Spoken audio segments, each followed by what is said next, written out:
नमस्कार दोस्तों, आप सभी को आप Vivekanand classes by Manish sir के चैनल में आप सभी का स्वागत है। तो आज हम क्लास 9th के संख्या पद्धति इसमें इसकी फर्स्ट चैप्टर नंबर सिस्टम्स के बारे में जानेंगे और इससे रिलेटेड कुछ बेसिक कंसेप्ट हैं। आइए उसको हम कवर कर लेते हैं, तब हम एक्सरसाइज में आप प्रवेश करेंगे। तो पहले जानते हैं कि आखिर में नंबर सिस्टम होता क्या है। संख्या पद्धति, संख्या को पद क्रम में सजाना, जो मैं आपको बताऊंगा। जैसे कि पहले हम आप लोगों को बता देना चाहता हूं कि इससे कुछ बेसिक कंसेप्ट है, उससे हम जान जाएं। पहला है परिमेय संख्या। तो आप सभी लोगों ने सुना होगा, क्लास 8 क्लास में भी पढ़ाया गया है कि परिमेय संख्या किसे कहते हैं। What do you mean by rational number? RATIONAL, rational number. It means कि रेशनल नंबर क्या होता है? A number which can be perform by P by Q, यानी वैसी संख्या जिसे हम P बाई Q के रूप में लिख सकते हैं, उसे हम परिमेय संख्या कहते हैं। देखिए, सबसे पहले समझिएगा कि परिमेय संख्या की कुछ उदाहरण को लेके हम समझते हैं। जैसे 2/3 कहें तो 2/3 जो है एक प्रकार का परिमेय संख्या है। आखिर में यह परिमेय संख्या क्यों है? क्योंकि यह P बाई Q के रूप में है। जैसे जहाँ की 2 क्या है, यह एक अंश है जिसे हम P कहेंगे, और 3 क्या है, यह एक हर है जिसे हम Q कहेंगे। यानी कि 2/3 एक परिमेय संख्या होगा। उसी तरह बहुत सारे एग्जाम्पल हो जाएंगे। जैसे में 5, तो 5 क्या परिमेय संख्या है? बहुत सारे बच्चों के मन में आ रहा होगा सवाल कि सर ये 5 को हम परिमेय संख्या के रूप में बताएंगे। तो हाँ, 5 भी एक परिमेय संख्या है, क्योंकि 5 के नीचे कुछ नहीं होता है तो 1 होता है। तो 5/1 जो है परिमेय संख्या होता है। देखिए यहाँ पे क्या बोला है, P बाई Q, बल्कि Q जो है 0 के बराबर नहीं होना चाहिए। Q जो है 0 के बराबर नहीं होना चाहिए, है ना। यहाँ भी एक बच्चे के मन में सवाल आता है कि क्या सर 0 एक परिमेय संख्या है? हाँ, 0 भी एक परिमेय संख्या है। इसी हम P बाई Q के रूप में लिख सकते हैं। जैसे कि 0/1, 0/2, 0/3। यहाँ पे हमने क्या बोला था कि Q 0 के बराबर नहीं होना चाहिए। यहाँ तो हमने P को 0 में रखा, तो 0 जो है भी एक परिमेय संख्या है। ये भी सवाल आती है कि √16 जो है परिमेय संख्या है। तो देखिए 4 चौके 16, यानी 4 निकल गया बाहर, तो 4 बटा कुछ नहीं होता है, तो एक परिमेय संख्या है। तो देखिए, अगर जिसका स्क्वायर रूट वर्गमूल निकल जाता है तो वो परिमेय संख्या होता है। जो बाटा में होता है ना, उसको भी परिमेय संख्या कहते हैं, है ना। अब आपको समझ में आ गया होगा परिमेय संख्या। अब देखिए, 2 परिमेय संख्याओं के बीच में हम अनंत परिमेय संख्या निकाल सकते हैं। याद रखिएगा, एग्जाम में कभी कभी क्वेश्चन पूछ देता है कि 2 परिमेय संख्याओं के बीच में हम कितनी परिमेय संख्या निकाल सकते हैं। इट मीन्स कि 2 परिमेय संख्याओं के बीच में हम अनंत परिमेय संख्या निकाल सकते हैं। आइए नेक्स्ट टॉपिक की तरफ बढ़ते हैं। अपरिमेय संख्या। What do you mean by irrational number? It means कि irrational number होता है कि वैसी संख्या जिसे हम P बाई Q के रूप में, है ना, नहीं लिख सकते हैं, उसे हम अपरिमेय संख्या कहते हैं। जैसे में हम कहेंगे कि √5, क्योंकि √5 का जो स्क्वायर रूट निकलेगा वो डेसिमल में आएगा। इट मीन्स कि we can say √5 is also irrational number, √11, है ना, √2√3, है ना, 2√2, है ना, 2√6, है ना, 2√3 is irrational number because this is a not form of P by Q.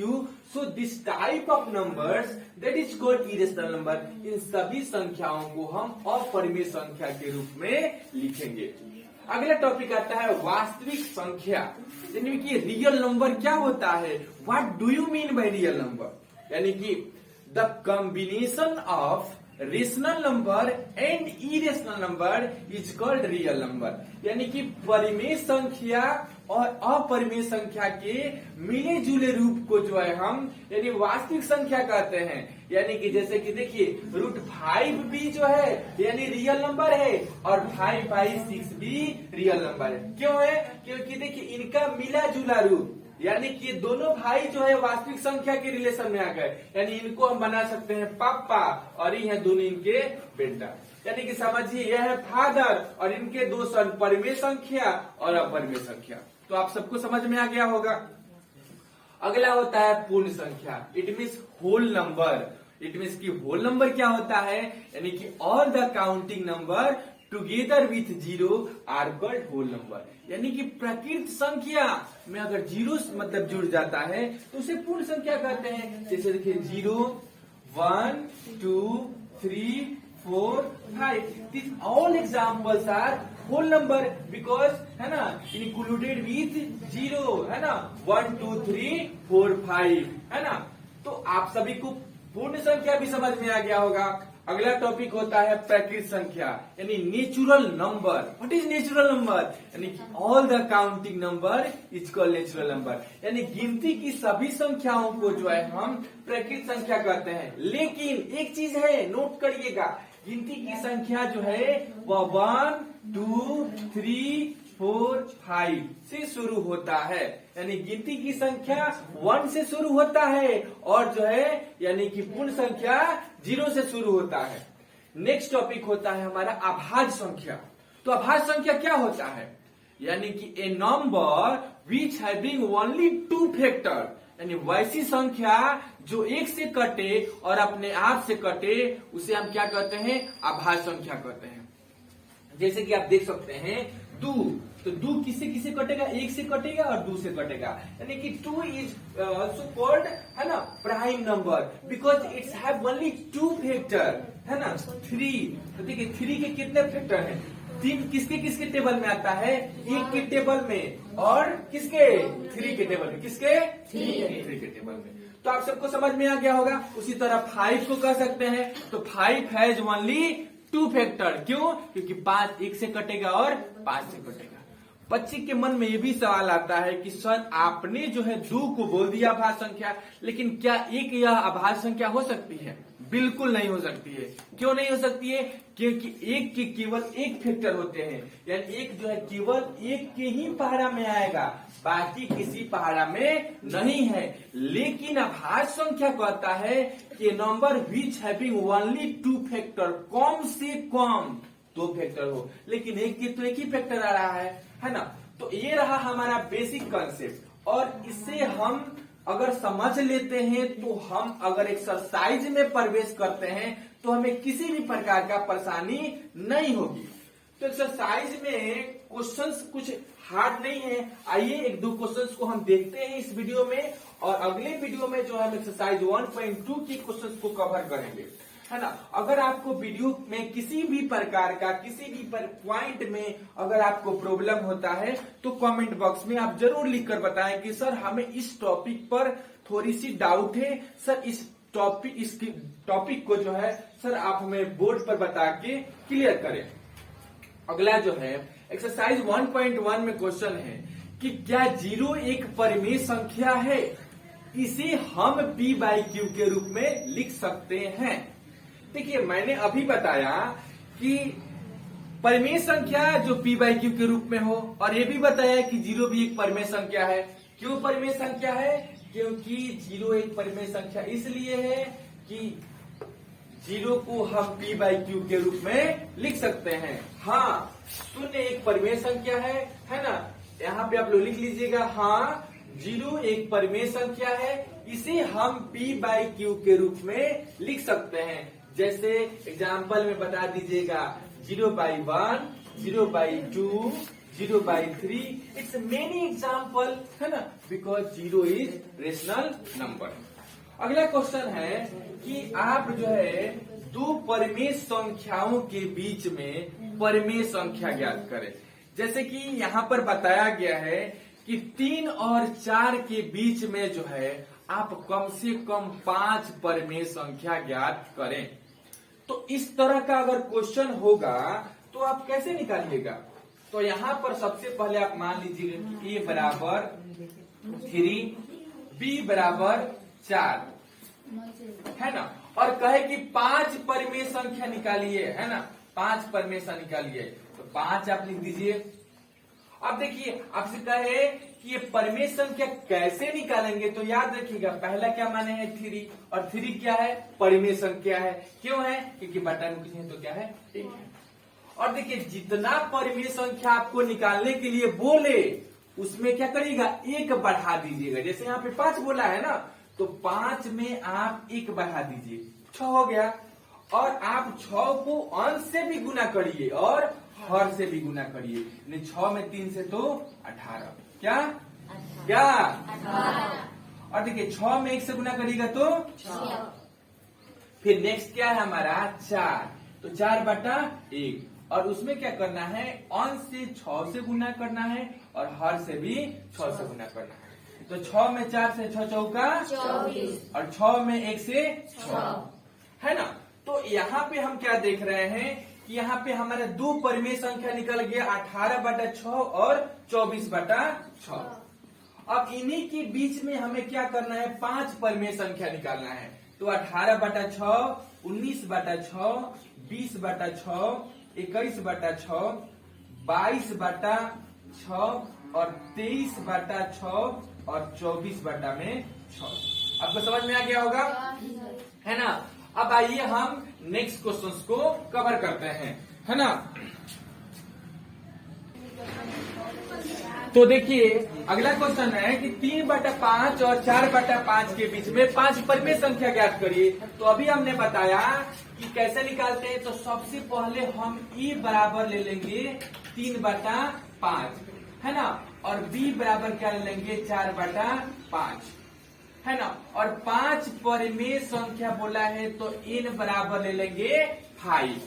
अब याद रखिएगा, है ना, कि जो है कि हम 3/5, है ना, 3/5 के बीच में हमें परिमेय संख्या निकालना है। तो हम 3/5 और यहाँ पर 5 है तो 1 बढ़ा देंगे तो 6 और ऊपर भी और 6 नीचे भी, यानी 6 में 3 से 6 3 18 बटा में 6 बचे 30। अगला क्या है 4/5, यानी कि 4/5 में हम 6 से ऊपर भी और 6 से नीचे भी, यानी 6 में 4 से तो 6 चौका 24 और 6 बचे 30। अब इन दो परिमेय संख्याओं के बीच में हमें 5 परिमेय संख्या ज्ञात करना है। तो हम क्या करेंगे, यहाँ पे हम लिख सकते हैं 18/30 और क्या है एक 24/30 और इनके बीच में 5 परिमेय संख्या ज्ञात करना है। तो हम लिख सकते हैं 18/30, 19/30, 20/30, 21/30, है ना, 22/30, 23/30 और 24/30। देखिए 1 2 3 4 5, यानी 18/30 और 24/30 के बीच में 5 परिमेय संख्या, है ना, आप देख सकते हैं। अब देखिए अगले क्वेश्चन नंबर में हम जानना चाहेंगे कि कहा है कि नीचे दिए गए कथन सत्य है अथवा असत्य, कारण के साथ अपने उत्तर का औचित्य दीजिए, है ना, बताइए। तो इसे हम पहले साफ कर लेते हैं, है ना, और इसके बाद हम आपको क्वेश्चन बताने का प्रयास करते हैं। देखिए अगला क्वेश्चन है कि प्रत्येक प्रकृत संख्या एक पूर्ण संख्या होती है। याद रखिएगा प्रत्येक प्रकृत संख्या शुरू होता है 1 से, 1 2 3 4 5 10 और पूर्ण संख्या शुरू कहां से होती है 0 से, 0 1 2 3 4 5। जितनी प्रकृत संख्या है वह पूर्ण संख्या है, बिल्कुल है। प्रकृत संख्या इसमें भी है, प्रकृत संख्या इसमें भी है, लेकिन यहाँ पे क्या देंगे, हाँ या सत्य कह सकते हैं, प्रत्येक प्रकृत संख्या पूर्ण संख्या हो सकती है।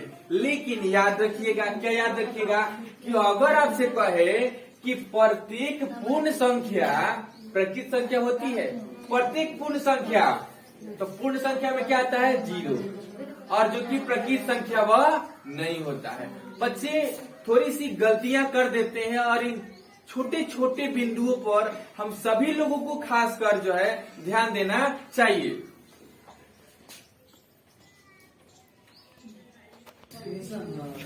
तो अगला क्वेश्चन है प्रत्येक पूर्णांक एक पूर्ण संख्या होती है। देखिए पूर्णांक में क्या होता है, धनात्मक संख्या भी आता है और ऋणात्मक भी संख्या आता है ना। देखिए सबसे पहले समझिए कि जैसे यहाँ पर हमने अगर 0 दे दिया तो 0 की राइट साइड में दाएं तरफ 1 2 3 4, अब चाहे तो और नंबर बढ़ा सकते हैं, और 0 के बाएं साइड में -1 -2 -3 -4, आप बहुत सारे नंबर को बढ़ा सकते हैं। लेकिन जीरो के दाएं साइड वाले नंबर को हम धनात्मक संख्या कहते हैं और जीरो के बाएं साइड वाले नंबर को हम ऋणात्मक संख्या कहते हैं। लेकिन हमारे परम आदरणीय जीरो भैया को हम न कि धनात्मक संख्या कहते हैं और न कि ऋणात्मक संख्या कहते हैं। जीरो एक पूर्णांक होता है। आपसे कोई व्यक्ति पूछे कि जीरो एक पूर्णांक है तो कहेगा हाँ जीरो एक पूर्णांक है, बल्कि उसे हम ना धनात्मक के रूप में दिखाएंगे और ना ऋणात्मक के रूप में दिखाएंगे। तो बच्चे पूछेंगे, लोग पूछेंगे कि सर कैसे? तो आप ही से हम अगर पूछना चाहते हैं कि आप हमें बताइए कि क्या आपके पास 0 रुपया है। अगर हम कहें कि हमारे पास 0 रुपया है तो बताइए कि हम बहुत बड़ा धनी हो गए? नहीं हो गए। हमारे पास तो 1 भी रुपया नहीं है। जीरो का मतलब क्या? कुछ नहीं। और मैं कहूं कि मेरे पास 0 रुपया कर्जा है तो बताइए ये कौन सा कर्जा है? तो न कि हम उसे धनात्मक में कहेंगे और न कि उसे ऋणात्मक में कहेंगे, लेकिन यह पूर्णांक है। तो कह रहा है कि प्रत्येक जो पूर्णांक होता है वो पूर्ण संख्या होती है। तो देखिए पूर्णांक जो भी हो, जैसे यहाँ पे हम 2/3 देते हैं, है ना, या यहाँ पे -2 जो है पूर्णांक है, क्या वो पूर्ण संख्या होगी? तो पूर्ण संख्या शुरू कहाँ से शुरू होता है? 0 से। और यहाँ पे माइनस का सिंबल है? कहीं नहीं है। तो इसे हम क्या देंगे? असत्य। यानी कि प्रत्येक पूर्णांक जो है वह पूर्ण संख्या नहीं हो सकती है। अगला टॉपिक है प्रत्येक परिमेय संख्या एक पूर्ण संख्या होती है।